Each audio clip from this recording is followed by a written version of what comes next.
Bonjour et bienvenue sur la chaîne 100% dédiée à la belote et à la coinche. Aujourd'hui, on va voir une technique, en tout cas c'est ma technique à moi et apparemment celui de mon partenaire aussi, pour annoncer un 10 sans atout à son partenaire. Donc là, c'est mon partenaire qui va faire un appel pour que je comprenne en fait qu'il a la main avec le 10 sans atout. Donc on va laisser jouer la partie.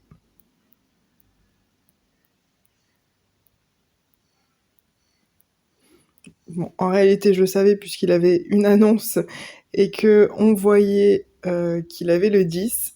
Mais mis à part l'annonce, il y a effectivement une technique, donc c'est ici. En m'envoyant son as de carreau, mon partenaire m'indique qu'il a le 10.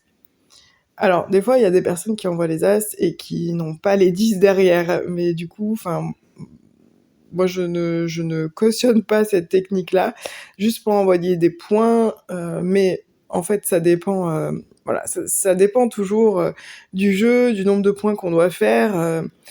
Par exemple, si là, il avait parlé à 150 et qu'il n'avait pas d'annonce, l'adversaire, oui, là, ça aurait été pertinent d'envoyer son as, même si on n'avait pas le 10, pour faire des points et pour les mettre dedans, pour les faire chuter. Là, c'était surtout pour voir ensemble la technique qui est utilisée de façon plus globale, quand on a donc un as et un 10 pour gagner la main, et surtout pour éviter de se faire couper juste après, parce que s'il m'avait envoyé le 9 dès le début, donc il m'aurait averti que effectivement il avait un as peut-être ou un 10, enfin la main en tout cas, et en fait s'il avait envoyé sa petite carte d'abord, il se serait fait couper à ce moment-là son as ou son 10. Donc voilà, j'espère que c'était clair et que ça vous a plu, et je vous dis à bientôt sur une prochaine vidéo. Ciao!